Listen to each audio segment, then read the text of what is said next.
Olá, meus queridos, a paz do Senhor Jesus esteja com todos vocês. Nesta manhã eu oro para que Deus possa te conceder um dia abençoado, um dia de vitória, que Deus guarde o seu sair, o seu voltar e que o seu dia seja um dia onde as mãos do Senhor possa estar estendida sobre sua vida. Eu quero deixar uma palavra para você rapidinho aqui nesta manhã, que fala sobre o que havemos de comer.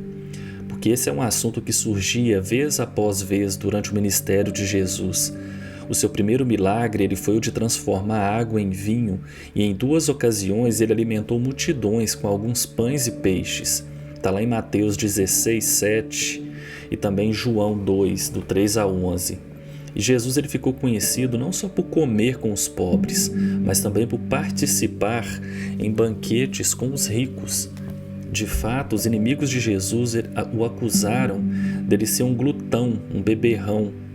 E é claro que Jesus não era nenhuma dessas coisas. No entanto, ele sabia que as pessoas ali se preocupavam muito com a comida e com a bebida. E ele usou esse assunto para ensinar profundas lições espirituais. Que tipo de comida e bebida era comum nos dias de Jesus? Como os alimentos eles eram produzidos? Será que dava muito trabalho para prepará-los? As respostas a essas perguntas ajudarão você a entender melhor alguns dos acontecimentos e das expressões que nós lemos nos evangelhos. E uma delas é: dai-nos o nosso pão para este dia. Quando Jesus ensinou seus discípulos a orar, ele mostrou que era correto pedir que Deus suprisse as necessidades básicas, o pão para este dia, que está lá em Mateus. O pão, ele era um item tão importante na alimentação que tanto em hebraico como em grego a expressão tomar uma refeição significava literalmente comer o pão.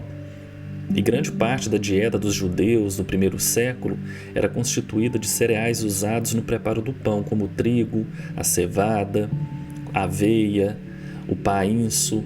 E alguns pesquisadores eles calculam que uma pessoa naquela época consumia uma faixa de 200 quilos de cereal por ano, o que representa cerca da metade das calorias necessárias. Podia-se comprar pão no mercado, mas a maioria das famílias fazia o seu próprio pão, e era algo que dava muito trabalho. Pense agora em Maria, mãe de Jesus. Além de outras tarefas domésticas, ela precisava fazer os pães para alimentar o marido, os 5 filhos e no mínimo 2 filhas. Sem dúvida, Maria, assim como outras mulheres judias, ela trabalhava muito para preparar o pão de cada dia. Na Bíblia também fala que: vinde, tomai o vosso primeiro almoço.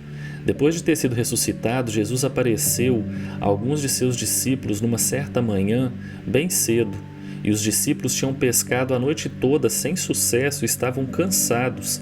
Jesus os chamou: vinde, tomai o vosso primeiro almoço. Então serviu para eles peixe fresco e pão, que está lá em João 21, do 9 ao 13.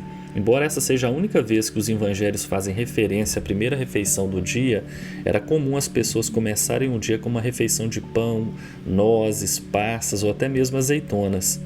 Quer dizer que da refeição do meio-dia, o que as pessoas simples comiam? Na noite, as famílias se reuniam para a principal refeição da noite. E a maioria das pessoas comia pão com mingau feito de cevada, de vários cereais, legumes, ou menos comum, o trigo.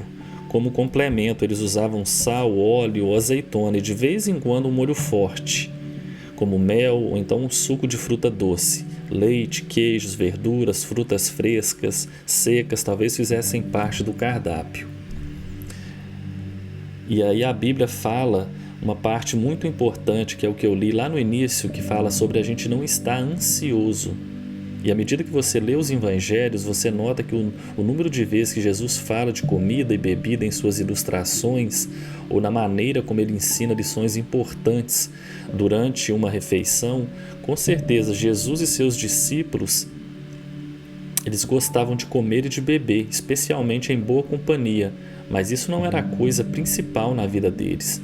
Jesus ajudou seus discípulos a ter sempre um conceito equilibrado sobre comida e bebida quando ele falou para eles: não ou nunca estejais ansiosos, dizendo: o que havemos de comer, o que havemos de beber, o que havemos de vestir, porque todas estas coisas são pelas quais se empenham avidamente as nações.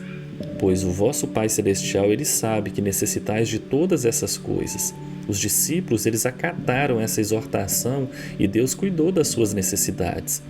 E é verdade que a sua alimentação talvez seja diferente daquela que as pessoas que viviam no primeiro século tinham, mas pode ter certeza de que Deus, Ele cuidará de você e colocará os interesses dele em primeiro lugar na vida. Quando você fizer isso, colocar os seus interesses em segundo lugar e os interesses de Deus em primeiro. E essa é uma das maiores preocupações do mundo atual. O que eu vou vestir, o que eu vou comer, o que eu vou fazer.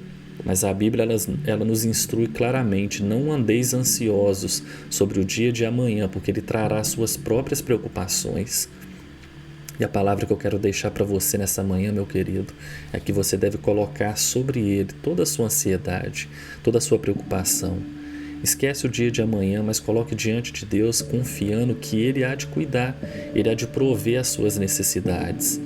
E se você tem tido alguma ansiedade, alguma preocupação, coloque diante dele nesta manhã, apresente a Deus os seus planos, apresente a Deus os seus sonhos, ainda que Ele já sabe. Nós sabemos que Deus, Ele conhece os nossos pensamentos, Ele sabe aquilo que está no nosso coração, mas Ele quer que a gente expresse esse sentimento para Ele. E eu nesta manhã eu te encorajo a fazer isso, a tirar um tempo e colocar diante de Deus os seus planos, sejam eles de trabalho, sejam eles de viagem, seja qual for aquilo que está causando preocupação na sua vida, te deixando ansioso, coloque diante de Deus e peça para que Deus abençoe os seus planos e para que Deus também possa acalmar o seu coração, tirando toda a ansiedade, porque tem muitas pessoas sofrendo, muitas pessoas ansiosas e está mais do que provado que a ansiedade ela traz males para a saúde. E por isso, se você puder, agora fecha seus olhos, vamos fazer uma oração para que nesta manhã Deus possa trazer paz ao seu coração. Senhor Jesus, nós te damos graças, Pai, porque até aqui o Senhor tem nos sustentado, até aqui o Senhor tem nos alimentado, nos abençoado, até aqui o Senhor tem cuidado de nós. E o Senhor é um Deus imutável, Tu não mudas, Pai. Por isso nós te pedimos nesta manhã, Senhor, para que o Senhor venha em nosso socorro, tirando toda ansiedade, toda preocupação, toda angústia, e nós colocamos diante de Ti, Senhor, o nosso dia que está começando. Que o Senhor venha, Pai, nos abençoar, venha caminhar conosco ao nosso lado, que possamos colocar os Teus planos, Pai, sempre em primeiro lugar e os nossos planos em segundo, porque o Senhor, Pai, sabe o que é melhor para nós. Por isso nós te agradecemos, Pai, nós te louvamos, nós não iremos nos preocupar com o que vamos comer ou com o que vamos vestir, pois tudo isso o Senhor já tem cuidado de nós, como a Tua palavra diz que o Senhor veste até os lírios dos campos, com a beleza deles, das flores, e que não há nada mais belo que eles. Então o Senhor também há de cuidar de nós, de nos vestir e de nos prover os nossos alimentos necessários.